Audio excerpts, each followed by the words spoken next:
সমুদ্র পারে সেই মুহূর্তেই তাদের পাড়ায় পাড়ায় মন্দিরে বাজছিল পূজার ঘণ্টা। সকালে সন্ধ্যায় দয়াময় দেবতার নামে শিশুরা খেলছিল মায়ের কোলে। এই যে লাইন, এই লাইনগুলোর মাধ্যমে কবি একটি বৈপরীত্যের চিত্র তুলে ধরেছেন আমাদের সামনে। বাংলায় একটি কথা প্রচলিত আছে, কারোর পৌষ মাস কারোর সর্বনাশ। ঠিক সেরকম চিত্রটাই এখানে আমরা দেখতে পাবো।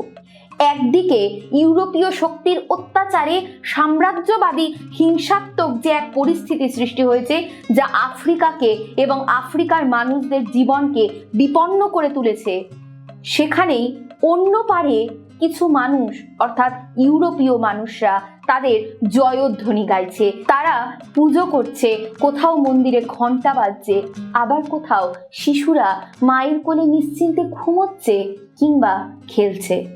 অথচ এপারে আফ্রিকার রূপ সম্পূর্ণ অন্যরকম। আফ্রিকায় নেই কোনো শান্তি, নেই কোনো বিশ্রাম।